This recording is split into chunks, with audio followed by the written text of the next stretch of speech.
بسم اللہ الرحمن الرحیم وبہ نستعین سبحانک لا علم لنا الا ما علمتنا انک انت العلیم الحکیم الحمد للہ رب العالمین والصلاة والسلام علی سید المرسلین وعلی آلہ وصحبہ اجمعین ومن تبعہم بإحسان الی یوم الدین اعوذ باللہ من الشیطان الرجیم بسم اللہ الرحمن الرحیم المنافقون والمنافقات بعضهم من بعض یأمرون بالمنکر وینہون عن المعروف وقال تعالى والمؤمنون والمؤمنات بعضهم أولياء بعض يأمرون بالمعروف وينهون عن المنكر وقال تعالى لا تجد قوما يؤمنون بالله واليوم الآخر يوادون من حاد الله ورسوله ولو كانوا آباءهم أو أبناءهم أو إخوانهم أو عشيرتهم۔ محترم حاضرین، ہماری گفتگو جاری تھی اہل سنت والجماعت کے یہاں کچھ عقیدے اور دین کے اصولوں سے متعلق ضوابط کی۔ اس ضمن میں شیخ نورستانی محمد نورستانی حفظہ اللہ نے 6 نمبر پر عنوان قائم کیا اصول کا ذکر کرتے ہوئے اہل سنت کے، الامر بالمعروف والنہی عن المنکر، معروف کا حکم دینا، برائی سے منکر سے روکنا۔ معروف نیکی کا ترجمہ ہم کرتے ہیں۔ نیکی کسے کہیں گے؟ اختصار کے ساتھ لمبی چوڑی گفتگو سے قطع نظر کہ جس چیز کو اللہ نے اور رسول نے یعنی قرآن اور حدیث نے نیکی قرار دیا، اچھائی اور معروف متعین کیا، وہ معروف ہے۔ اور بعض علماء نے اس میں مزید تشریحات کرتے ہوئے یہ بیان کیا کہ شریعت نے جس کے کرنے کا حکم دیا، جس کو اچھا مانا، اور انسان کی عقل بھی اسے تسلیم کرتی ہے، اس کے نزدیک وہ چیز جانی پہچانی ہو جاتی ہے۔ یہ لفظ معروف کے گویا مرادی معنی سے منطبق ہے کہ ایک چیز جس کا قرآن اور حدیث کرنے کا حکم دے رہے ہیں اور انسان کی عقل اور فطرت بھی اس کو جانتی ہے، پہچانتی ہے کہ یہ اچھا کام ہے، اسی لیے اس اچھائی کو معروف کہتے ہیں کہ وہ عرف میں بھی جانی جاتی ہے، مشہور ہے کہ یہ نیکی ہے۔ ٹھیک اسی طریقے سے منکر کی تعریف کرتے ہوئے علماء نے کہا کہ منکر یا برائی وہ ہے جسے قرآن و حدیث نے منکر قرار دیا، برائی کہا، اور پھر مزید وضاحت کرتے ہوئے کہ قرآن و حدیث کی برائی جسے عقل اور فطرت بھی ناپسند کرتی ہے، منکر اجنبی ناپسندیدہ جس پر انکار کیا جائے، تو انسانی عقل و شعور اگر وہ سلیم ہے، فطرت سلیمہ پر قائم ہے، اس میں کوئی آمیزش اور آلودگی نہیں ہوئی ہے، تو وہ بھی ان چیزوں کو برا مانتی ہے جن کو قرآن و حدیث نے منع کیا، یہ منکر ہے۔ معروف کا حکم دینا، منکر سے روکنا، یہ اہل سنت والجماعت کے دین کے اصولوں میں سے ایک اصل ہے، وَهُوَ أَصْلٌ مِّنْ أُصُولِ الدِّينِ۔ شیخ نے فرمایا کہ یہ دین کے اصول میں سے ایک اصل ہے۔ عام طور سے اصول دین عقیدے کو کہا جاتا ہے، لیکن جب عمومی اور مطلق طور پر اصول دین کہا جاتا ہے تو دین کے وہ تمام جلیل القدر مسائل جو بڑے بڑے مسئلے کہلاتے ہیں، ارکان ایمان، ارکان اسلام، وہ سب اس اصول میں داخل ہوتے ہیں، اور جو دقیق مسائل ہیں ان کے مقابلے میں ان کو فروعات کہا جاتا ہے۔ چنانچہ یہ امر بالمعروف اور نہی عن المنکر دین کے اصولوں میں سے بڑے مسئلے میں سے ہے۔ اس کی اہمیت اور افادیت آپ مقررین سے خطبہ سے سنتے رہتے ہیں اور بہت سارے مقامات پر پڑھتے رہتے ہیں کہ یہ امر بالمعروف اور نہی عن المنکر دین کا بہت ہی اہم حصہ ہے۔ یہ اگر ہوگا تو دین زندہ رہتا ہے، یہ ہوگا تو مسلمانوں کو قوت و تمکنت ملتی ہے۔ اس کا فائدہ قرآن و حدیث نے بتایا کہ اگر یہ کام کرتے رہیں گے مسلمان تو قوت ملے گی، اور مسلمانوں کی حکومت اور اللہ کی ملی ہوئی نعمتیں قائم اور برقرار رہے گی۔ جس قوم میں امر بالمعروف اور نہی عن المنکر کا فریضہ ترک کر دیا جاتا ہے، وہاں جو ہے اللہ تبارک و تعالیٰ کا عذاب آتا ہے، دعائیں قبول نہیں ہوتی۔ یہ صاف صاف مسند احمد وغیرہ کی روایتوں میں موجود ہے کہ تم ضرور بضرور نیکی کا حکم دو، ضرور برائیوں سے روکو، ورنہ ایسا ہوگا کہ تم پر مصیبتیں آئے گی، تم اللہ تبارک و تعالیٰ سے دعا کرو گے اور تمہاری دعا قبول نہیں ہوگی۔ میں نے اپنے الفاظ میں حدیث کا مفہوم بیان کیا۔ اس سے امر بالمعروف نہی عن المنکر کی اہمیت و افادیت معلوم ہوتی ہے۔ میں نے صرف 2 فائدے بتائے۔ حقیقت میں کسی امت محمدیہ کی زندگی کی بنیاد ہے یہ، ہم جیسے سانس لے رہے ہیں، جب تک امر بالمعروف اور نہی عن المنکر قائم رہے گا، دین زندہ رہے گا، روح زندہ رہے گی، اللہ کی برکت اور نعمت ملتی رہے گی۔ یہ جس سماج اور معاشرے میں ختم ہو جائے گا، تو ایسے ہی ہے صحیح بخاری کی روایت میں اللہ کے رسول صلی اللہ علیہ وسلم نے جو مثال بیان فرمائی کہ ایک پانی کے جہاز میں عرشے پر اوپر کے حصے میں کچھ لوگ رہتے ہیں، نیچے کے حصے میں کچھ لوگ، نیچے والوں کو پانی کی ضرورت پڑے اور وہ تکلیف دیکھتے ہوئے کہ اوپر جائیں حاصل کریں، اس کی بجائے پیندے میں سوراخ کر کے نیچے سے پانی لے لے، اور اگر وہ ایسا کرتے ہیں تو نتیجہ کیا نکلے گا؟ اوپر والوں نے ان کو روکا نہیں کہ ارے یہ ان کا کام ہے کرنے دو، جہاز میں سوراخ کر رہے ہیں، جہاز کے پیندے میں نیچے کے حصے میں جس سے پانی اندر آئے گا۔ اگر یہ کام کرتے ہوئے اوپر والوں نے نیچے والوں کو نہیں روکا اور سوراخ ہو گیا، جب پانی اندر آنا شروع ہوا اور جہاز کے اندر بھر گیا اور وہ ڈوبنے لگا، تو صرف نیچے والے جنہوں نے سوراخ کیا ہے وہ نہیں ڈوبیں گے، بلکہ نیچے والوں کے ساتھ ساتھ اوپر والے بھی ڈوب جائیں گے، پورا جہاز ڈوب جائے گا۔ یہی مثال معاشرے اور سماج کی ہے۔ یہ ایک کشتی ہے، جہاز ہے، اور برائیاں اس میں سوراخ کرتی ہیں۔ اگر برائیوں کو ہوتے دیکھ کر کوئی خاموش رہے، اپنی طاقت قوت جو اسلام کے اصول ضابطے شرائط ہیں امر بالمعروف نہی عن المنکر کے، ان کے مطابق اگر اس فریضے کو انجام نہ دیا جائے تو معاشرے کے جہاز میں سوراخ ہوگا اور معاشرہ ڈوب جائے گا، جس میں بروں کے ساتھ ساتھ اچھے بھی ڈوبیں گے۔ واتقوا فتنۃ لا تصیبن الذین ظلموا منکم خاصہ، اس فتنے اور مصیبت سے تم ڈرتے رہو، بچتے رہو۔ یہ قرآن کا سورہ انفال کا ارشاد ہے، آپ نے بہت مرتبہ سنا ہوگا۔ واتقوا فتنہ، اس فتنے سے، عذاب سے، مصیبت سے ڈرو بچو، جو کہ لا تصیبن الذین ظلموا منکم خاصہ، صرف خاص طور پر ان لوگوں کو لاحق نہیں ہوگا وہ عذاب اور وہ مصیبت جنہوں نے ظلم کیا ہے۔ جب وہ فتنہ یعنی وہ عمومی عذاب آئے گا تو اچھوں کے بروں کے ساتھ ساتھ اچھوں کو بھی لپیٹ لے گا، اپنے دائرے میں سمیٹ لے گا۔ یہ چند باتیں امر بالمعروف اور نہی عن المنکر سے متعلق ہیں۔ یہاں انہوں نے اصول کے اعتبار سے انتہائی اختصار کے ساتھ ذکر کیا، اس کے حدود کیا ہیں، شرائط کیا ہیں، ایک امر بالمعروف نہی عن المنکر کے فریضے کو انجام دینے والے انسان کو کیسا ہونا چاہیے، اس کے اوصاف کیا ہے، اور جب وہ نیکی کا حکم دے رہا ہے، برائی سے روک رہا ہے، تو اسے حکم دینے والے کو علم ہونا چاہیے کہ یہ معروف ہے، یہ منکر ہے۔ اگر علم نہیں ہے، جس چیز کے بارے میں علم نہیں ہے اس چیز کے بارے میں حکم نہ دے۔ ہاں، اور پھر اس کے درجات ہیں، مراحل، مراتب ہیں، ہاتھ سے روکنا، زبان سے روکنا اور دل سے روکنا یا برا سمجھنا۔ ہاتھ سے روکنا ان لوگوں کے لیے ہے جن کے پاس قوت ہے، جیسے حکومت، حاکم، قاضی، اور گھر میں والد ہے، کسی جگہ پر کوئی ذمہ دار ہے، اس کے ماتحتی میں لوگ کام کرتے ہیں۔ اگر اپنے ماتحتوں میں وہ شخص دیکھ رہا ہے کہ برائیاں ہوتی ہیں تو اس کو روکنا ہوگا۔ عام حالات میں امر بالمعروف اور نہی عن المنکر کے بارے میں اہل علم کہتے ہیں کہ یہ فرض کفایہ ہے۔ مسلمان امت میں، سماج میں کچھ لوگ اگر اس فریضے کو انجام دیتے ہیں تو باقی لوگوں کی طرف سے یہ ادا ہو جائے گا، یعنی مطلب وہ گنہگار نہیں ہوں گے۔ لیکن اگر کوئی ادا نہیں کرتا تو سارے لوگ گنہگار ہوں گے، اور خاص طور سے وہ جس کو اس کی طاقت ہے، موقع ہے، لیکن وہ اسے انجام نہیں دیتے۔ تو عمومی طور سے یہ فرض کفایہ ہے، لیکن بعض حالات میں بعض لوگوں پر فرض عین ہو جاتا ہے۔ جیسے کوئی ایسی جگہ ہو کہ کہیں کوئی برائی ہو رہی ہو، اس برائی کو اس مجلس میں وہاں موجود لوگوں میں ایک ہی آدمی جانتا ہے کہ یہ برائی ہے، باقی لوگوں کو علم نہیں ہے، تو اس علم والے کا فرض ہے کہ لوگوں کو بتائے، روکے۔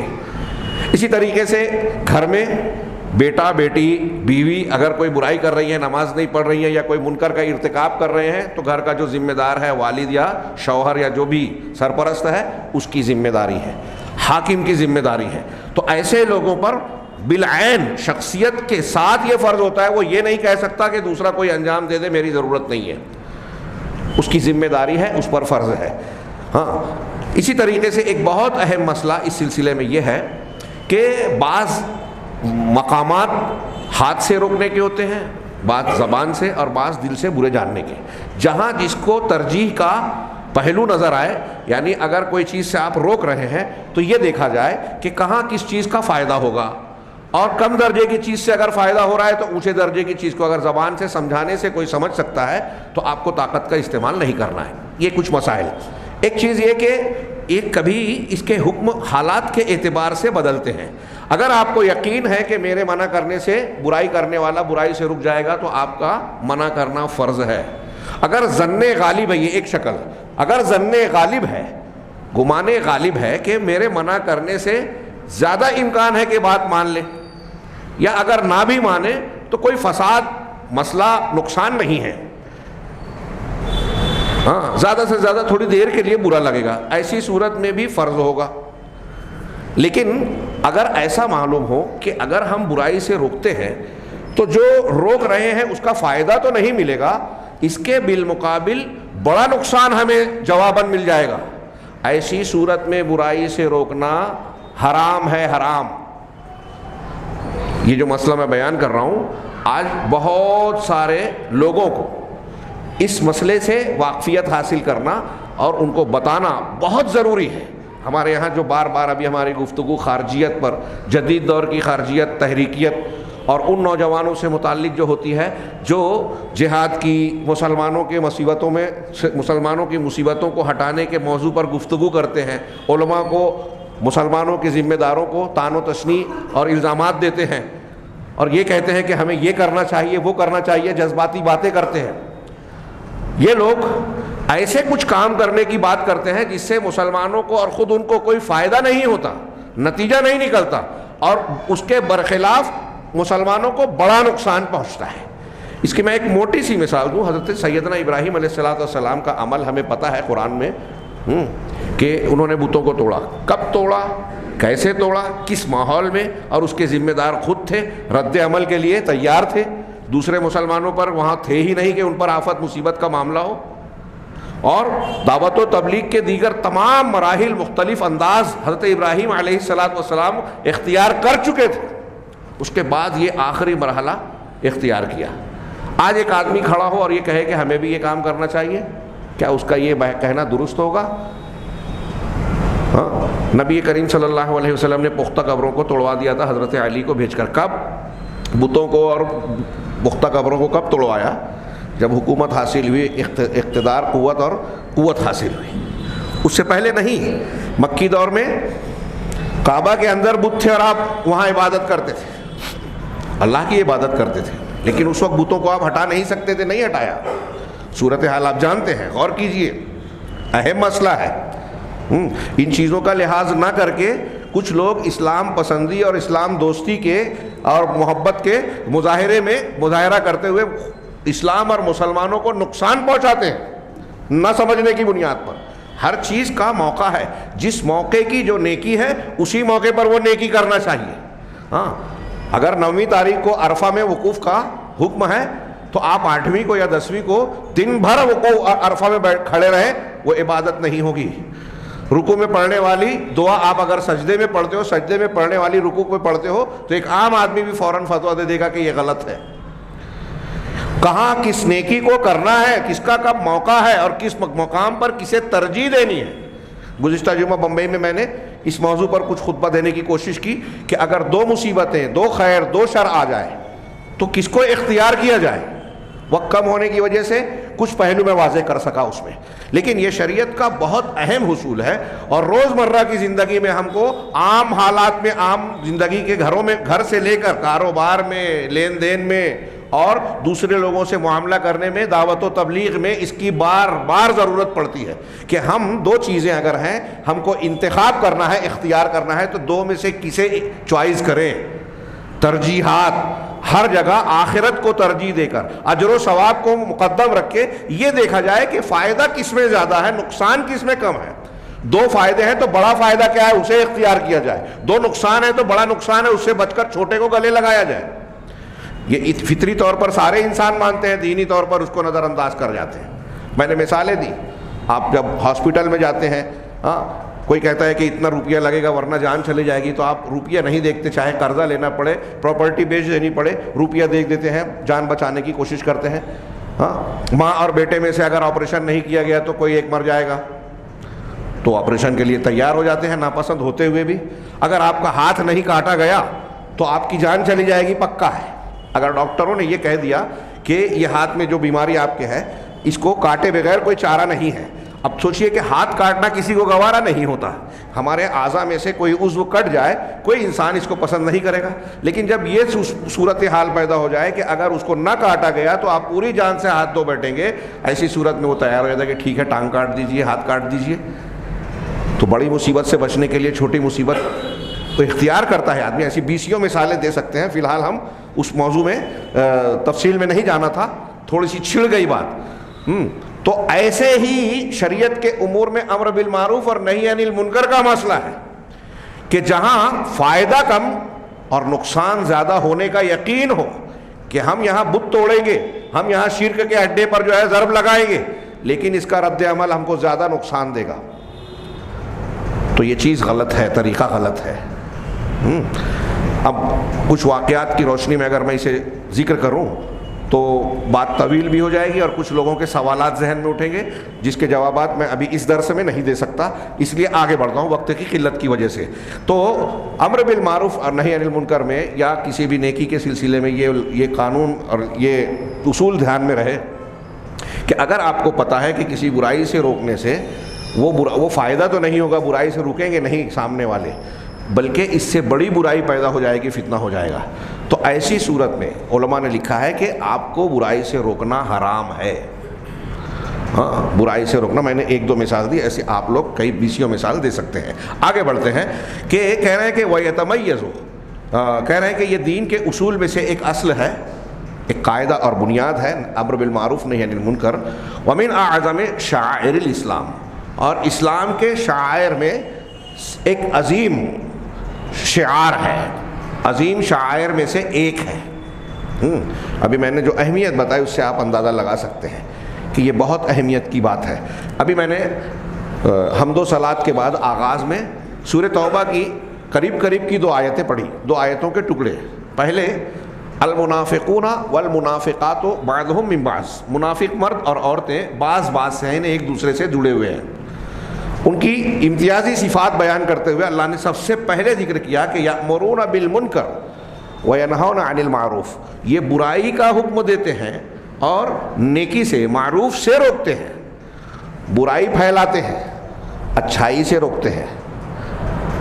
یہ قرآن کہہ رہا ہے، میں نہیں، کوئی انسان نہیں، رب العالمین کے کلام میں ہے۔ اب ہمارے سماج میں آپ مختلف شکلوں میں دیکھیے کہ کتنے لوگ ہیں جو برائیوں سے کا حکم دیتے ہیں، ہاں یہ برا کام کرو، اور لوگ ہمارے یہاں آنکھ بند کر کے کرتے ہیں، کچھ ٹکے مل جائے، پیسے مل جائیں، برائی میں ساتھ دے دیتے ہیں، جھوٹ بولنے میں، کسی پر الزام لگانے میں، جھوٹی تصویر چھاپ کر، ہاں واٹس ایپ پہ، سوشل میڈیا پہ چھپ کر پوسٹر بنا کر، سیاسی جب الیکشن آتے ہیں تو یہ چیزیں اور زیادہ ہو جاتی ہیں، ہم دیکھتے ہیں ایک دوسرے کو نیچا دکھانے کے لیے۔ اور وہ تو سیاسی اور دنیا داری کی باتیں چھوڑیے، تجارتی باتیں چھوڑیے، تجارت میں کیا کیا ہوتا ہے، دنیا داری میں کیا، دین کے نام پہ لوگ کر رہے ہیں کہ اگر ہمارا کسی سے جھگڑا ہو گیا، مخالفت ہو گئی، تو اب اس کی شخصیت کو، اس کے کاموں کو مجروح کرنے کے لیے، لوگوں میں بدنام کرنے کے لیے، لوگوں میں اس کا کام نہ ہو سکے، کیا کیا کر رہے ہیں۔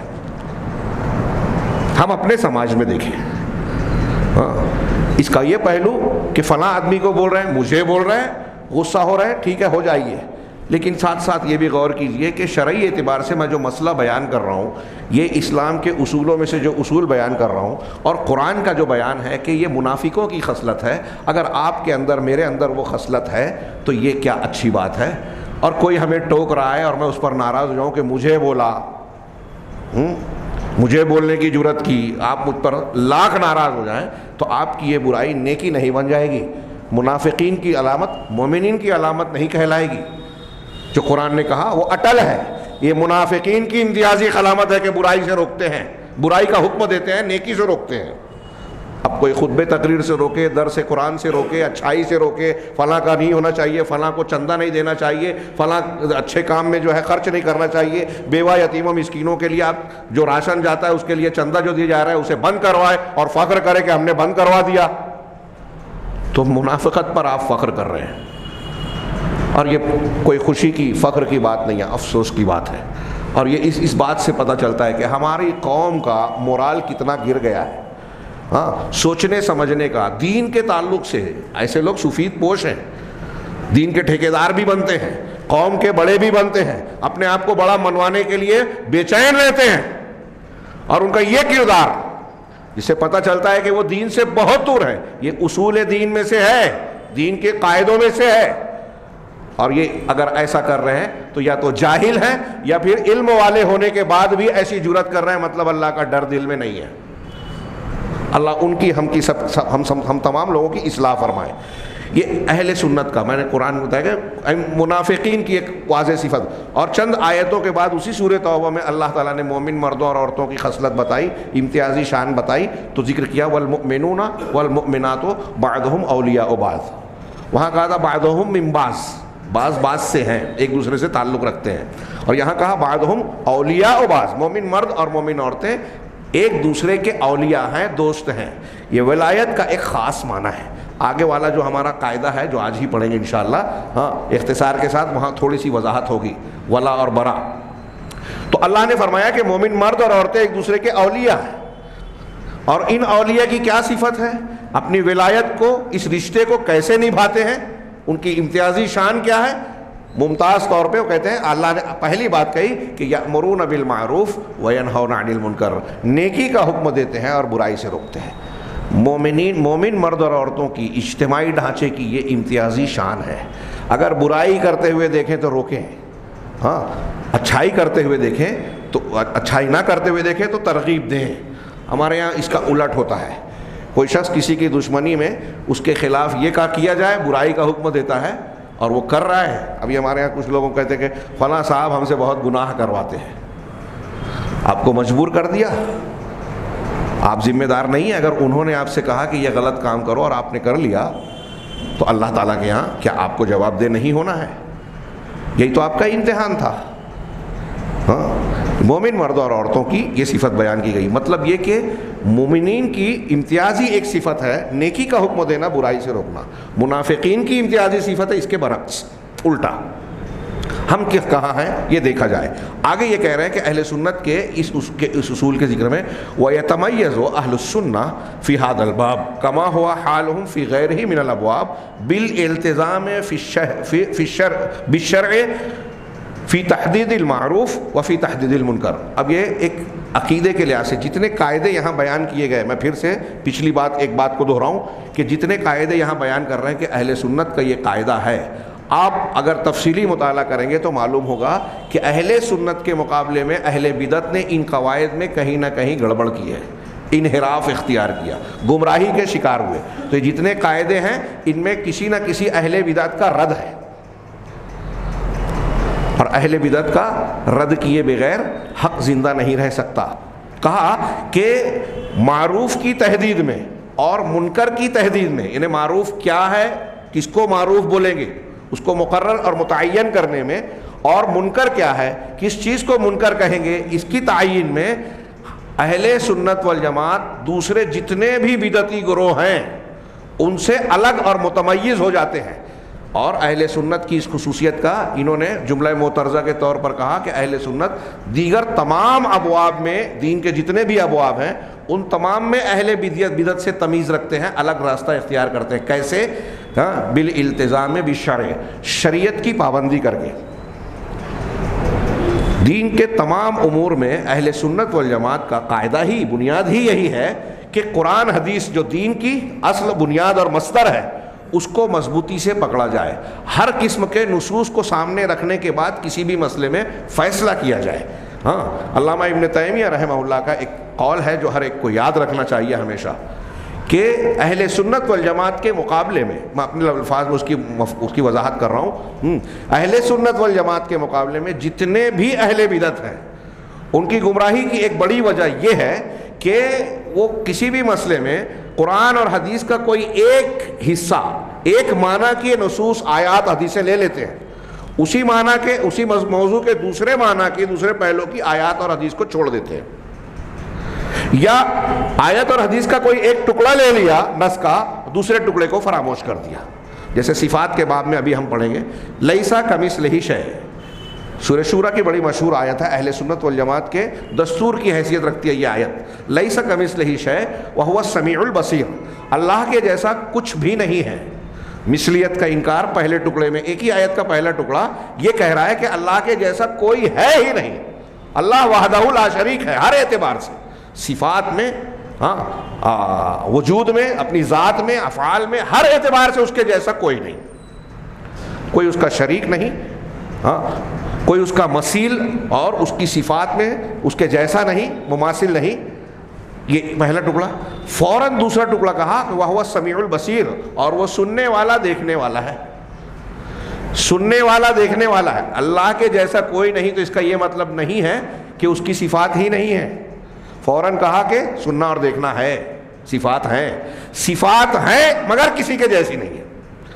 اب یہ دو ٹکڑا ہوا نا، یہ دونوں کو ملا کے ہم مانیں گے تو ایمان رہے گا، قرآن پر پورا ایمان رہے گا کہ اللہ کی صفات جو قرآن و حدیث میں بیان کی گئی ہم اس کو مانتے ہیں، لیکن مماثلت نہیں دیتے، کیونکہ قرآن نے دونوں باتیں کہی ہیں، لیس کمثلہ شیء ولم یکن لہ کفوا احد هل تعلم لہ سمیع۔ ایسی بہت سی آیتیں کہ اللہ کے جیسا کوئی ہے ہی نہیں، اس کا کوئی ہمسر نہیں، کوئی ند نہیں، کوئی ہم نام نہیں۔ ایک طرف یہ کہا، اور دوسری طرف بہت ساری آیتوں میں اللہ کے نام، اسماء حسنہ اور صفات علیہ بیان کیے گئے، لیکن دو الگ الگ گروہ پیدا ہوئے۔ ایک گروہ میں وہ کئی طبقات بن گئے، وہ پیدا ہوئے جنہوں نے لیسا کمثلہ شیء کو پکڑ لیا، قرآن کے نص کے ایک ٹکڑے کو پکڑ لیا، اللہ کے جیسا کوئی نہیں بس۔ اس کا مطلب یہ ہوا کہ اگر ہم اللہ تعالیٰ کی وہ صفات جو بندوں کے لیے بولتے ہیں، اگر زبان سے ان الفاظ کا استعمال کیا کہ اللہ تعالیٰ بھی دیکھتا ہے، سنتا ہے، اس کا ہاتھ ہے، جیسا کہ قرآن نے کہا بل یداہ مبسوطتان، وہ محبت کرتا ہے، تو یہ چیزیں تو ہم مخلوق کے لیے بھی بولتے ہیں، مخلوق سے محبت کرتے ہیں، تو لفظ محبت مخلوق کے لیے جب استعمال ہوا تو بطور صفت جب یہ اللہ کے لیے استعمال کریں گے تو ان کے دماغ میں آئے کہ یہ تو مماثل ہو گیا، ہم دیکھنے والے سننے والے ہیں، اگر یہ کہیں گے کہ اللہ بھی دیکھنے والا سننے والا ہے تو یہ تو ایک جیسا ہو گیا، اور قرآن کہتا ہے کہ اس کے جیسا کوئی نہیں۔ اس لیے اس آیت کا تقاضا یہ ہے کہ اللہ تعالیٰ کے ذات سے تمام ناموں اور صفات کا رد کر دیا جائے۔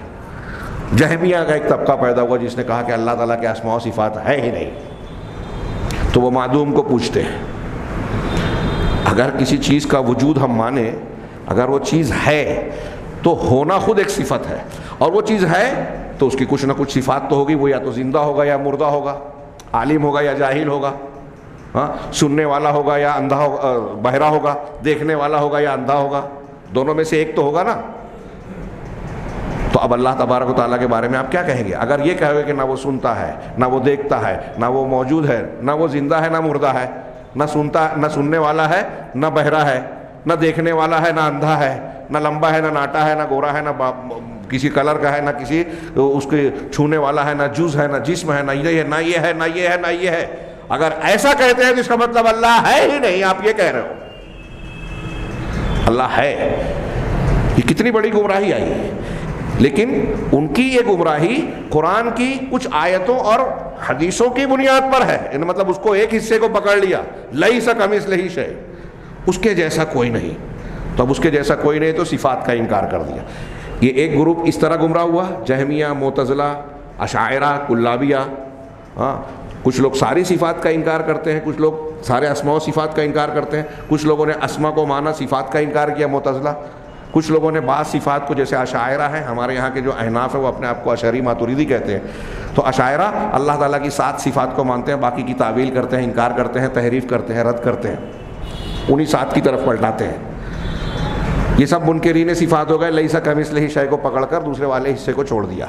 اب دوسرے طبقے نے وہو السمیع البصیر، اللہ سننے والا دیکھنے والا ہے، تو ان لوگوں نے کہا ارے ہم بھی تو سننے دیکھنے والے ہیں، مخلوق بھی سننے دیکھنے والے ہیں، تو اللہ مخلوق کی طرح ہے۔ کچھ لوگوں نے ڈائریکٹ اس طرح تشبیہ دے دی، کچھ لوگ اس طرح تشبیہ دیتے ہیں کہ بزرگان دین، اولیاء و صالحین، محمد رسول اللہ صلی اللہ علیہ وسلم اللہ کے جیسے نور ہیں، اسی کے نور سے پیدا ہوئے۔ بزرگان اور بعض شیعہ اور صوفیہ اپنے بزرگوں کو، اپنی شخصیات کو جو ہے اللہ تعالیٰ کی صفات سے مختص کرتے ہیں، یعنی مخصوص لوگوں کو اللہ کے جیسا بناتے ہیں۔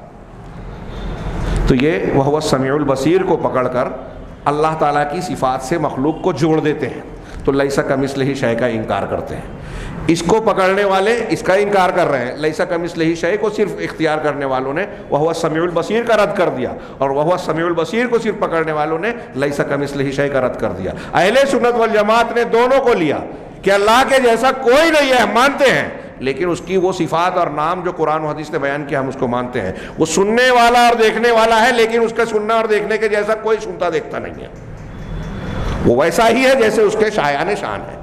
کیسا ہے ہم نہیں جانتے، کیونکہ وہ اس کے جیسا کوئی ہے ہی نہیں، لہذا ہمارا دماغ سمجھ ہی نہیں سکتا. تو وہ جیسا ہے اس کی کیفیت کو ہم نہیں جانتے، لیکن اس کا جو صفات اور نام بتایا گیا اس کو ہم مانتے ہیں. یہ میں نے ایک مثال دی. آگے ان اصولوں کے بعد وسطیت اہل سنت والجماعت کا ایک عنوان ہے، اس میں آئے گا کہ مختلف بدعتی گروہوں نے افراط اور تفریط، کسی نے اس پہلو کو پکڑا ایک مسئلے کے، کسی نے اس پہلو کے. تقدیر کے باب میں ایک گروپ نے جو ہے تقدیر کو ہی سب کچھ مان لیا، ایک گروپ نے تقدیر کا انکار کر دیا. اہل سنت والجماعت دونوں کے بیچ میں ہے. آگے ہم یہ پڑھیں گے.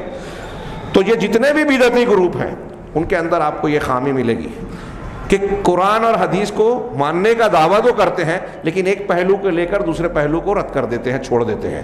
اہل سنت والجماعت کا کہ یہ خصوصیت ہے ہر باب میں، اور اس باب میں بھی، یعنی امر بالمعروف اور نہی عن المنکر میں کون سی چیز معروف ہے کون سی چیز منکر ہے اس کو متعین کون کرے گا، اس سلسلے میں بھی اہل سنت والجماعت بنیاد بناتے ہیں شریعت کو، یعنی قرآن و حدیث کو، جو صحابہ کرام کے فہم کے مطابق ہو. چنانچہ آگے کہتے ہیں کہ سواءً کانا فی امور الاعتقاد او غیرہا، چاہے وہ عقیدے کے معاملات ہوں یا عقیدے کے علاوہ اعمال اور معاملات ہوں، ان سارے امور میں اہل سنت والجماعت شریعت کی پابندی، شریعت کا التزام رکھتے ہیں. لہذا ان کے یہاں آپ افراط و تفریط نہیں پائیں گے. لہذا معروف کسے کہتے ہیں اس کو متعین کرنے میں، منکر کسے کہتے ہیں اس کی تحدید میں اہل سنت والجماعت شریعت کے تابع رہتے ہیں. الذین لہم کہہ رہے ہیں بخلاف غیرہم من اہل البدع، برخلاف ان کے علاوہ جو دوسرے اہل بدعات ہیں. بدعتی لوگ جو ہیں ان کے برخلاف اہل سنت کا طریقہ ہے. بدعتی لوگوں کا کیا معاملہ ہے؟ الذین لہم نظراتہم الخاصۃ بہم فی تحدید المعروف والمنکر، جن کے ان کے اپنے خاص نظریے ہیں معروف اور منکر کی تحدید میں. اہل سنت والجماعت قرآن حدیث کی بنیاد پر کہتے ہیں یہ معروف ہے یہ منکر ہے، اور اہل بدعت انہوں نے اپنی مخصوص نظریات اور بنائے ہوئے خود ساختہ بدعتی اصولوں کی بنیاد پر طے کرتے ہیں کہ یہ اچھا ہے یہ برا ہے، یہ معروف ہے یہ منکر ہے. اب اگر عمومی طور سے میں کہوں تو آپ خود غور کیجئے کہ دنیا میں جتنے بھی بدعتی ہیں، اب ہمارے یہاں بھی جو بدعات کا ارتکاب کرنے والے ہیں، انہوں نے جب ایک بدعت کو دین سمجھ کر قبول کر لیا، اختیار کر لیا، عقیدے کے ہوں یا عمل کے، آپ جب ان کو منع کرنے جائیں گے تو وہ اسی پر لڑیں گے. اپنی ان بدعات کی وہ تبلیغ کرتے ہیں، تو بدعت جب ہے تو منکر ہے نا، بدعت جب ہے تو منکر ہے نا، برائی بھی نا. کل محدثۃ بدعہ وکل بدعۃ ضلالہ، ہر بدعت گمراہی ہے. اب جو چیز اللہ کے نبی صلی اللہ علیہ وسلم قرآن و حدیث کے بیان کے مطابق منکر ہے، گمراہی ہے، جہنم میں لے جانے والی ہے، قرآن و حدیث کی مخالفت ہے، اللہ اور رسول کی مخالفت ہے، اس کو جب کوئی بندہ، کوئی انسان یا کوئی گروہ، کوئی جماعت، مکتب فکر اور مسلک کے ماننے والے اس کو جب دین کا حصہ بتاتے ہیں، سمجھتے ہیں اور ثابت کرنے کی کوشش کرتے ہیں، تو ظاہر سی بات ہے کہ اس کو دین سمجھ کر اسے پھیلائیں گے. تو اس بدعت کو پھیلا کر منکر کی تبلیغ کر رہے ہیں، منکرات پھیلا رہے ہیں. پرانے زمانوں میں اس قسم کے عمل اگر ہوتے تھے تو اسلامی حکومت کا یہ فریضہ ہوتا تھا کہ ایسے پر بدعتیوں پر روک لگائے. آج اہل سنت پر روک لگائی جاتی ہے. ابھی ہمارے دوست نے مجھے خبر بتائی، میں نے ابھی سے پہلے نہیں دیکھا تھا، کہ سعودی مملکہ سعودی عربیہ نے حکم دیا ہے علماء کو کہ کل کے خطبہ جمعہ میں تبلیغی جماعت کی گمراہیاں، ان کے افکار اور ان کی وہ انحرافات اور خطرات بتائیں جو انسان کو گمراہ کرتے ہیں، اور یہ بتائیں کہ یہ دہشت گردی کے دروازوں میں سے ایک دروازہ ہے، جو انہوں نے عبارت اس میں پیش کی ہے. ابھی تفصیل تحقیق ہمیں نہیں ہمارے سامنے نہیں ہے، لیکن جو فوٹو چھاپا ہے ان کے خط کا، اس میں بھی یہ عبارت موجود ہے، اس قسم کا مفہوم. اس پر بڑا واویلا مچ رہا ہے. بتایا ہمارے دوست نے کہ رد عمل اور عمل جاری ہے، غصہ گرمی جاری ہے. یہ الگ بحث ہے، ہم اس پر گفتگو کر سکتے ہیں کہ عالمی پس منظر میں، منظرنامے میں اس کے کیا اثرات ہو سکتے ہیں، اس کے پیچھے کیا کچھ ہے. لیکن اگر دینی نقطہ نظر سے عمومی سطح پر دیکھا جائے، یہ چیزیں بہت پہلے مسلم حکومتوں کو کرنی چاہیے تھی. ہمارے یہاں سادی، اس میں ایک جملہ بار بار اخبار والے نے لکھا ہے جس پر مجھے شدید اعتراض ہے، کہ خاموشی سے دین کا کام کرنے والا گروہ، خاموشی سے یہ کام کرتے ہیں. ابھی ایک ہفتہ پہلے ہم لوگ حیدرآباد گئے تھے, یہی دعوتی دینی کام پہ. وہاں لوگوں نے بتایا حیدرآباد سے قریب کا کوئی مقام, میں نام بھول گیا, وہ تیلگو زبان کے الفاظ کا جیسا ہے, اس مقام پر تبلیغی جماعت والوں نے جماعت اہل حدیث کی ایک مسجد کو, جو مسجد تھی آلریڈی مکمل, اسے توڑ کر زمین بوس کر دیا, ختم کر دیا. آج سے 1.5-2-2.5 سال پہلے, کچھ مدت میں کمی بیشی ہو سکتی ہے, آندھرا پردیش میں نلور جاگے کے مقام پر تبلیغی جماعت والوں نے اہل حدیث مسجد کو توڑ دیا اور پولیس اور سارے لوگوں سے مل گئے تھے. یہ خبر آن ریکارڈ نہیں ہے. پونا کا ایک اہل حدیث نوجوان جو دعوت و تبلیغ کا کام کرتا تھا, غریب بچہ تھا, ایک روز تبلیغی جماعت کے لوگ آئے, آن ریکارڈ نہیں ہے, سارے پونا کے ہمارے اخوان جانتے ہیں, لیکن میں بیان کر رہا ہوں, ہو سکتا ہے کوئی اس پہ اعتراض کرے, سوال کرے, کیس کی دھمکی دے, کیا کرے. ان کو رات میں 11 بجے بلایا گیا کہ آئیے کچھ بات چیت کرنی ہے. اس وقت تبلیغی جماعت اہل حدیث پہ بڑے نالاں تھے وہاں یروڈا میں, اور وہاں اس وقت اہل حدیث اپنے آپ کو اہل حدیث کہنے سے ڈرتے تھے. ان کو رات میں 11 بجے بلا کر لے گئے اور آج تک وہ واپس نہیں آئے. کئی سالوں پرانی بات ہے, آج تک واپس نہیں آئے. خاموشی سے دین کا کام کر رہے ہیں. 2 مسجدیں گرا دی, بلکہ واٹس ایپ پہ کچھ لوگوں نے تصویر ڈالی تھی کہ ایک طرف بابری مسجد کو گرانے والے, ایک طرف یہ آندھرا پردیش میں اہل حدیث مسجد کو گرانے والے. یہ لوگ کون ہیں اور یہ لوگ کون ہیں؟ حیرت ہوتی ہے مجھے. اور ہم لوگوں کا یہ بار بار کا تجربہ ہے. کئی مقامات پر ہم مسجد کی تعمیر کرنے گئے, جلگاؤں میں ایک مفتی بولتا ہے کہ ہندوؤں کا مندر چلے گا, اہل حدیث مسجد نہیں چلے گی, بننے نہیں دیں گے. جلگاؤں, مالیگاؤں شہر میں, جعفر نگر میں جب ہم لوگوں نے پہلی مرتبہ مسجد بنانے کے لیے کوشش کی تو راتوں رات جس جگہ پر اہل حدیث مسجد تھی وہاں سامنے محمد مسجد جو موجود ہے, جا کے دیکھیے گا. لوگ بھول جائیں گے, اور کل کے لوگ جو بیان کریں گے تو لوگ مانیں گے نہیں. میں آج بول رہا ہوں, اس واقعے سے متعلق سارے افراد تقریباً زندہ ہیں, موجود ہیں دونوں طرف کے. خود احناف میں کئی اچھے عوام اور لوگوں نے خود احناف کے لوگوں پر اعتراض کیا کہ آپ لوگ یہ غلط کر رہے ہو, جب پتہ ہے کہ اہل حدیث لوگ یہاں مسجد بنانا چاہ رہے ہیں تو آپ کیوں بنا رہے ہو. وہ بھی زندہ ہیں ابھی, ایسے بہت سارے لوگ. یہ خاموشی سے کام کرنے والے لوگ ہیں. کیا کیا چالاکیاں, چالبازیاں. ہاں, میں یہ نہیں کہہ رہا ہوں کہ آپس میں اختلاف و انتشار کو ہوا دی جائے. یہ کہہ رہے ہیں کہ اس کے ذریعے سے سعودی حکومت کے اس فیصلے سے انتشار پھیلے گا. کتنا انتشار پھیلے گا؟ مسلمانوں میں اتحاد و اتفاق ہے, بغض و عناد جھگڑے نہیں ہیں. پتہ نہیں یہ قوم کب علم حاصل کرے گی اور یہ جانے گی کہ اختلاف اور انتشار کی اصل وجہ مسلمانوں کے اندر پائے جانے والا شرک اور بدعات ہے.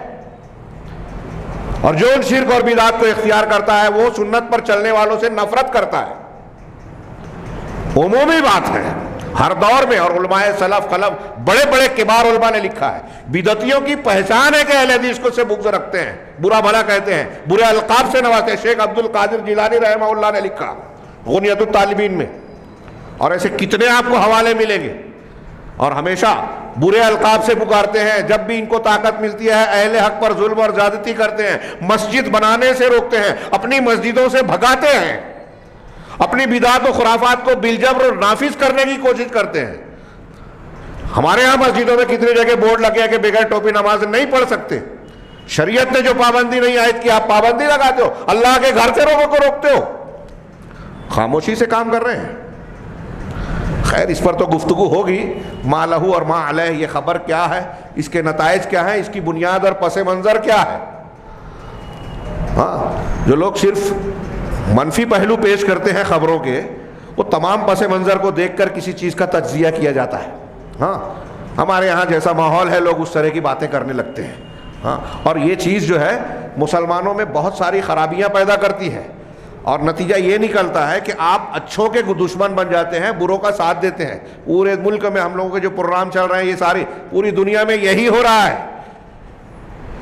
کہ جو لوگ صحیح منہج اور حق پر ہیں ان سے نفرت دلائی جاتی ہے, مسلمانوں کو ہی پہلے ان کا مخالف بنایا جاتا ہے. سعودی عرب میں یہ تھوڑا سا کچھ معاملہ ہو گیا, وہ سینما ہال بن گیا, یہ ہو گیا, وہ اچھا ہے, صحیح ہے, غلط ہے, ابھی تھوڑی دیر کے لیے جانے دیجیے. وہاں بنا تو پورا شور ہنگامہ ہے, مکہ مدینہ میں نہیں بنا یہ طے ہے، لیکن ایک بڑے عالم تقی عثمانی صاحب نے بیان دے دیا بغیر تحقیق کے. کوئی ان سے پوچھے جا کہ آپ نے ایسے کیسے بیان دیا، ان کو بیان بدنام کرے کوئی کہ یہ انتشار پھیلا رہے ہیں ایک حکومت کے خلاف غلط خبر دے کر. کوئی نہیں بول رہا ہے. یہی ہوتا ہے جیسے غیر مسلموں کے یہاں سے مسلمانوں کے خلاف ہوتا ہے، ہندو، عیسائی، یہودی فلسطین میں بابری مسجد کو توڑنے میں یہ چھیڑ چھاڑ کریں، مسلمان جمعہ کی نماز پڑھ رہے ہیں یہ چھیڑ چھاڑ کریں، اور بعد میں یہ کہیں کہ مسلمان پھر آتنکوادی، شدت پسند. مسلمان کو اس کا اپنے عبادت گاہ میں یا اپنے مقام پر عمل کرنے سے روکے رکاوٹ ڈالے اور پھر الزام انہی پر. یہی کام اہل حق کے خلاف اہل بدعت کرتے ہیں. برائیاں کریں گے، مخالفتیں کریں گے، روک لگائیں گے، اور اگر ادھر سے کچھ ہوتا ہے تو شور ہنگامہ کہ دیکھو انتشار پھیلا رہے ہیں. بدعت کے خلاف بولنے پر پابندی اور بدعت کے پھیلانے پر کوئی پابندی نہیں. محرم الحرام کی تعزیہ داری، ربیع الاول کا یہ روزانہ فجر کی نماز کے بعد شور ہنگامے کے ساتھ جو ہے نعت خوانی، شرکیہ کلام کا بالمظاہرہ اظہار. یہاں بولے تو ڈر لگے گا، بولے تو انتشار. اور اس ذریعے سے آپ کو ہم کو یہ خیال ہی نہیں کہ شرکیہ کلام ہمارا بچہ اگر روز فجر بعد سنے گا تو شرکیہ کلام کہے گا. جیسے بہت سارے ہمارے اہل سنت کے بچے شیعوں کے بیچ رہتے رہتے علی کا پہلا نمبر بولنے لگتے ہیں اور سمجھتے ہیں کوئی بات ہی نہیں ہے. ان کا عقیدہ ہے شیعوں اور حافظیوں کا. بہت سے لوگ ہندوؤں کے بیچ رہتے رہتے ہندوؤں کی زبان بولنے لگتے ہیں، گنپتی بپا والی نعرے لگاتے ہیں کہ ان کے بچوں کے ساتھ کھیلتے کھیلتے یہی سنتے ہیں. ایسے ہی اہل بدعت کے بیچ میں رہ کر ہمارے بچے بدعت کرتے ہیں. اور جہاں حق کی آواز بلند کر کے آپ نے بدعت کا رد کیا تو جماعت اسلامی، تبلیغی جماعت، سحری کی اخبارات، یہ دیکھو انتشار پھیلا رہے ہیں. انتشار آپ نے پھیلایا ہے شرک اور بدعت سے. تو جو شرک اور بدعت کا رد کر رہا ہے وہ انتشار کی جڑوں کو کاٹ رہا ہے. فی نفس سے ہی اس کا سیاسی منظر نامے میں کیا ہوتا ہے ابھی ایک دوسری بحث ہے، لیکن بدعت اور بدعت کے لوگوں، بدعتی لوگوں کو ظاہر کرنا، لوگوں کو متنبہ کرنا شریعت کا فریضہ ہے. میرے بھائیوں سن لیجیے، سعودی حکومت نے جو کیا ہے نا کہ غلط کو غلط بتاؤ، گمراہیوں کو ظاہر کرو، لوگ دھوکہ کھا رہے ہیں تو بیان کرو. یہ تبلیغی جماعت کا معاملہ میں نے کئی مرتبہ بتایا کہ تصوف کے حوالے سے جو ان کے واقعات بیان کیے گئے، وحدت الوجود کا، شرک اور کفر پھیلا رہے ہیں. ایک بزرگ ایسے تھے، یہاں بھی ہیں، آسمان پہ بھی ہے، ان کے اوپر شریعت نہیں ہے، رسول کی کیا ضرورت ہے، ڈائریکٹ اللہ سے سن لیں گے. اس قسم کے واقعات میں نتیجے کے طور پر بیان کرتے ہیں جو صریح شرکیہ باتیں، کفریہ باتیں، رسول کی بے عزتی کی باتیں ہیں. ان کے تبلیغی نصاب میں موجود ہے ایسے واقعات. اب اسے ہم بیان کریں تو انتشار، ناراضگی، غلط کام. ہم ان کے دشمن نہیں ہیں. اگر کوئی شرک کر رہا ہے، کوئی کفر کر رہا ہے، اور میں اگر کہہ رہا ہوں یا کوئی کہہ رہا ہے کہ یہ تم شرک کر رہے ہو، یہ دشمنی نہیں ہے، دوستی ہے. اللہ کے نبی صلی اللہ علیہ وسلم نے یہی کیا پورے مکہ کے ساتھ، پوری دنیا کے ساتھ، کہ شرک اور کفر سے نکل جاؤ، کمر پکڑ پکڑ کے میں تمہیں روک رہا ہوں. کفار مکہ نے، سرداران قریش نے اپنا دشمن سمجھا رسول اللہ صلی اللہ علیہ وسلم کو. کیا رسول اللہ صلی اللہ علیہ وسلم دشمن تھے؟ رحمت للعالمین تھے. ان کو بھی جہنم سے بچانے کی کوشش کرتے رہے. تو اگر کوئی کہہ رہا ہے نا کہ یہ شرک اور کفر ہے، اگر ہم کہہ رہے ہیں کہ تبلیغی جماعت، تبلیغی نصاب میں بہت ساری خامیاں ہیں، تو یہ سعودی حکومت نے جو کیا ہے یہ پہلے آدمی نہیں ہے. خود دیوبندی حضرات میں جو بڑے بڑے علماء کرام ہیں، قابل عزت، ہم سب کی عزت کرتے ہیں، ان کے ایسے بیانات آن ریکارڈ موجود ہیں جو بیان کرتے ہیں کہ اس میں بہت ساری ایسی چیزیں ہیں جو صحیح نہیں ہیں. اسی لیے اس کے بعد کے ایڈیشن میں پہلے کے ایڈیشن کی کئی چیزیں کٹ کی گئی ہیں، اس کے باوجود بہت ساری غلطیاں ہیں. ان کے یہاں کچھ لوگوں کا یہ اصرار رہا ہے کہ اس میں تبدیلیاں کی جائے، اس کو بہتر بنایا جائے. اور اسی بنیاد پر سعودی میں جب یہ جانکاری ہوئی تو بہت سالوں سے وہاں تبلیغی نصاب پر پابندی ہے. اگر یہ جاتے بھی تھی تو ریاض الصالحین پڑھتے تھے. کیوں؟ اس وقت اعتراض نہیں کیا. علماء کرام کا اور بڑے بڑے کبار علماء کا بیان دیکھ لیجئے کہ یہ جو اس میں جو چیزیں بیان کی گئی ہے، باقاعدہ کتابیں موجود ہیں، ان کی کیا کیا گمراہیاں ہیں، کچھ آج کی نہیں ہیں. اب ایسی چیزیں موجود ہیں اور عوام صرف بھیڑ بھاڑ دیکھ کر کے ارے اتنے لوگ آ گئے، اتنے جماعت، اتنا بڑی کانفرنس ہے، واٹس ایپ پہ اور یوٹیوب پہ اتنے لائک کرنے والے ہیں، اتنے. ہمارے عوام تو ایسے ہیں کہ ان بھیڑ بھاڑ کو اور لائک کرنے والوں کی تعداد پر طے کرتے ہیں کون بڑا ہے کون چھوٹا ہے. یہ جہالت کی انتہا ہے. تو ایسے ماحول میں غلط کو غلط کہنا اور گمراہ کرنے والوں کی گمراہی کو بے نقاب کرنا یہ دین کا فریضہ ہے میرے بھائیو، دین کا فریضہ. یہ اہل سنت کے عقیدے میں اصول میں شامل ہے. اصول میں ہے کیا ہے؟ بالالتزام میں بھی آگے کہہ رہے ہیں کہ بخلاف غیرہم من اہل البدع، برخلاف اہل بدعت جو اہل سنت کے علاوہ ہیں ان کے اصول کے برخلاف، اس لیے کہ ان کے معروف اور منکر کے متعین کرنے کے سلسلے میں ان کے اپنے خاص نظریات ہیں.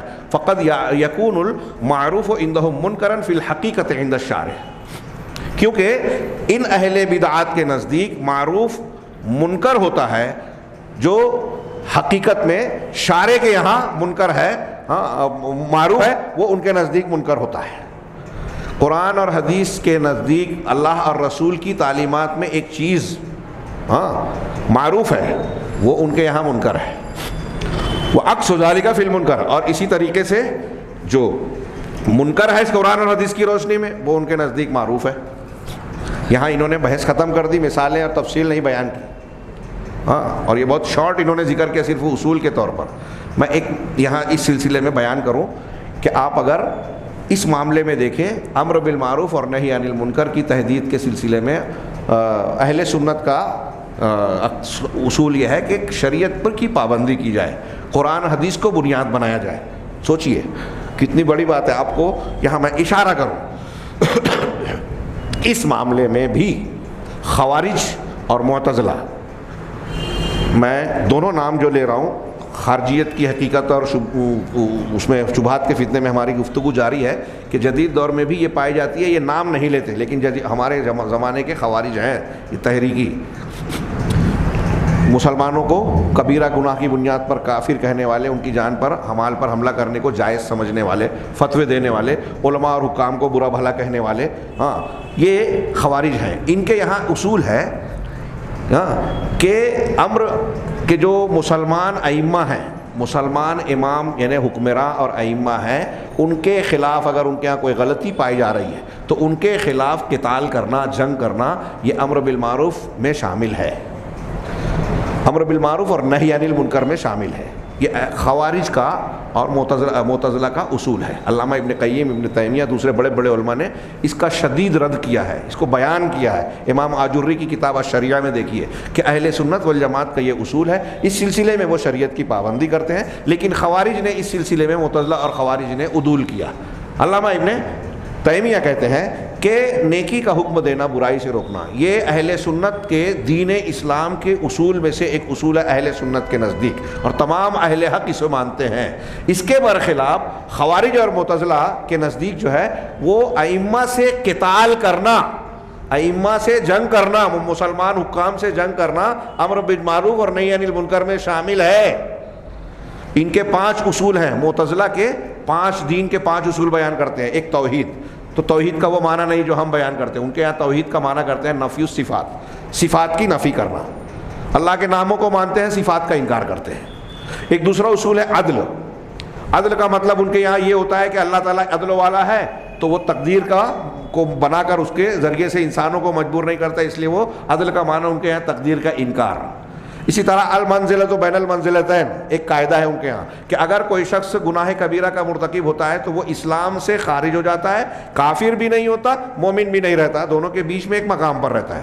اور ایک قاعدہ ان کا یہ ہے ان 5 اصولوں میں سے کہ ہم حکام اور مسلمان حکمرانوں سے جو غلطی کا ارتکاب کرتے ہیں ان سے قتال کرنا، امر بالمعروف اور نہی عن المنکر. امر بالمعروف نہی عن المنکر کو وہ اصول کہتے ہیں، اور اس میں یہ کہتے ہیں کہ مسلمان حکام سے قتال کرنا. اور یہی چیز ہمارے یہاں یہ جدید دور کے خارجیین، تحریکیین، وہ اخوان کا نام رکھتے ہوں، کوئی اور تنظیم کا، جیسے ہمارے یہاں جماعت اسلامی کی فکر سے جڑے ہوئے، اور ابھی کچھ نئی تنظیمیں بن رہی ہیں، ان کو لانچ کیا جا رہا ہے. جیسے داعش تھی، القاعدہ تھی، ایسی کچھ چھوٹی موٹی جماعتیں لانچ کی جاتی ہیں. یہود، نصارہ، ہنود کو ایسی تنظیموں کی ضرورت ہے، مسلمانوں کو نہیں ہے. انہوں نے ابھی آپ دیکھا کہ مسلمانوں کا کبھی کوئی فائدہ نہیں پہنچایا. میں نے پچھلے اس میں بیان کیا ایک مسئلہ کہ اگر برائی سے روکنے میں فائدہ ہمیں کچھ نہیں ہو رہا ہے، نقصان ہو رہا ہے، تو وہ نیکی کا وہ برائی سے روکنا حرام ہے، علامہ ابن تیمیہ کہتے ہیں. اور ہمارے یہاں جو اس قسم کی تحریکی جذباتی نوجوان جو باتیں کرتے ہیں، یہ ایسے کام کرواتے اور ترغیب دیتے ہیں جس سے ان کا اور مسلمانوں کا، ان کے گھرانے کا کوئی فائدہ نہیں ہوتا، کوئی فائدہ نہیں ہوتا۔ زیادہ ان کو لگتا ہے کہ کچھ فائدہ ہو رہا ہے، ہوتا نہیں ہے۔ اس کے بالمقابل مسلمانوں کی بدنامی، مسلمانوں کے خلاف کارروائی اور اس کو بطور ثبوت بنا کر دوسرے بے گناہ مسلمانوں کی گرفتاری، پکڑ دھکڑ اور ان کے خلاف کارروائیاں، لوگوں میں نفرت پھیلانا، سراسر مسلمانوں کا نقصان، اسلامی دعوت کا نقصان ہوتا ہے۔ تو یہ امر بالمعروف اور نہی عن المنکر خوارج کا ایک طریقہ ہے کہ وہ اس قاعدے کے اندر یہ شامل مانتے ہیں کہ حکام سے جنگ کیا جائے، جبکہ اہل سنت کا عقیدہ آپ پیچھے پڑ چکے ہو، اصول یہ ہے کہ اگر حکام کفر بواہ، کھلا ہوا کفر کا ارتکاب نہیں کرتے ہیں، نماز قائم کر رہے ہیں، تو ان کی سمع و طاعت کی جائے گی، ان کے ساتھ خیر خواہی برتی جائے گی، ان کی غلطی اور برائی اگر دیکھ رہے ہیں تو ان کو اچھے سے تنہائی میں جا کر سمجھانے اور اصلاح کرنے کی کوشش کی جائے گی۔ اس کے خلاف بغاوت کرنا بدعت ہے۔ ان کی سمع و طاعت ہر حال میں، یہاں تک کہ اگر وہ فسق و فجور کا مظاہرہ کر رہے ہیں تب بھی ان کا ساتھ دینا ہے، ان کے حق میں دعا کرنا ہے، ان کی اصلاح کی کوشش کرنی ہے۔ یہ اہل سنت والجماعت کا طریقہ ہے۔ یہ جمہوریت کے نام پر، آزادی رائے کے نام پر ہمارے ہاں جو اٹھتا ہے کہ سعودی عرب میں علماء کو آزادی نہیں ہے، وہ بول نہیں سکتے، وہ یہ نہیں کر سکتے۔ ابھی حیدرآباد میں ایک صاحب نے پوچھا، تو میں نے پوچھا کہ حضرت عمر فاروق اور ابوبکر صدیق رضی اللہ تعالیٰ عنہما کے زمانے میں علماء کو کتنی آزادی تھی؟ سیاسی امور میں جو حکومت سے متعلقہ امور ہیں ان میں سر عام کوئی ایک مثال بتائیے، صحابہ کے دور میں کوئی صحابی، تابعی، علماء منبر سے اس پر اعتراض کرتے ہوں، مخالفت کرتے ہوں، چیلنج کرتے ہوں حکام کو، علماء کو۔ اس زمانے میں تھی کیا اس طرح کی آزادی؟ حضرت عثمان کے خلاف جو بلوائیوں نے کیا، پھر اس کے بعد کیا ہوا؟ حضرت اسامہ بن زید کا ایک بیان اس سلسلے میں کہ لوگوں نے آگے کہا کہ بات کیوں نہیں کرتے، حضرت اسامہ نے کہا کہ تم کیا چاہتے ہو کہ میں نے جو حضرت عثمان سے بات چیت کی ہے وہ تم سب میں اعلان کروں، لوگوں کے سامنے اشتہار بیان کروں؟ مجھے حاکم وقت سے، خلیفہ امیر المومنین سے جو بات کرنی ہے میں نے تنہائی میں کر لی، اس کا اشتہار کرنا، اعلان کرنا یہ شریعت نہیں ہے، میں یہ نہیں کر سکتا۔ ہمارے یہاں اعلان کرنے کو دین بہادری سمجھتے ہیں، دین سمجھتے ہیں، یہ جمہوریت ہے، خارجیت ہے، اسلام نہیں ہے، یہ امر بالمعروف نہی عن المنکر بھی نہیں ہے۔ یہ فائدے سے زیادہ نقصان پہنچانا ہے کہ آپ کسی حکومت کو جو دین کا کام کر رہی ہے اس کے خلاف لوگوں کو بھڑکا رہے ہیں تو اس کے اچھے کاموں میں رکاوٹ پیدا کر رہے ہیں اور بدنظمی پیدا کر رہے ہیں، فساد پھیلا رہے ہیں، ہنگامہ آرائی پھیلا رہے ہیں۔ یہ کچھ تفصیلات امر بالمعروف نہی عن المنکر سے متعلق جو کچھ اصول تھا اس کو بیان کیا۔ 7ویں نمبر پر میں چاہتا تھا کہ وہ آج ہی بیان ہو جائے لیکن وقت ختم ہو گیا، میں صرف ان کے متن کا ابتدائی حصہ ذکر کر کے کہ اگلا موضوع کیا ہے آئندہ ہفتے آئندہ درس میں انشاءاللہ اس کی تفصیل پیش کریں گے کہ وجوب الحب فی اللہ تعالی والبغض فی اللہ تعالی۔ اللہ تعالیٰ کے سلسلے میں اللہ تعالیٰ کے لیے محبت کا واجب ہونا اور اللہ کے لیے نفرت کا واجب ہونا، ہاں، اور ومن ذالک، اور اسی کا ایک حصہ ہے، اسی کے تابع کیا ہے کہ الولاء للمؤمنین الصالحین، صالح اور نیک مومنوں سے دوستی، ان کے ساتھ محبت، والبراء من المشرکین والکافرین، اور مشرکین اور کافرین سے براءت اور لا تعلقی، منافقین سے، مشرکین سے، کافرین سے، ہاں، وکل مسلم، اور ہر مسلمان اس کا حق ہے کہ جس قدر اس میں نیکی ہے، ہاں، ایمان ہے، اس قدر اور اللہ کے رسول کی اتباع ہے، اس قدر اس سے محبت اور دوستی رکھی جائے، اور جس قدر اس کے اندر فسق و فجور، معصیت اور اللہ اور اس کے رسول کی مخالفت ہے اس اعتبار سے اس سے نفرت کی جائے، اس کی مخالفت کی جائے۔ یہ جو آخری جملہ میں نے بیان کیا یہ سمجھنا بہت اہم ہے، جو ہمارے ہاں لوگ نہیں سمجھتے، اور اس سلسلے میں اہل بدعت کے انحرافات بھی ہیں جو انشاءاللہ آئندہ درس میں ہم پڑھیں گے۔ بہت اہم بحث ہے، ہاں، میں چاہوں گا کہ اسے نظر انداز نہ کریں۔ اللہ تعالی ہمیں دین کو سمجھنے اور اس پر عمل کرنے کی توفیق دے اور اس کی برکت سے دنیا اور آخرت میں کامیابی سے نوازے۔ وآخر دعوانا ان الحمد للہ رب العالمین وصلی اللہ علی نبینا محمد۔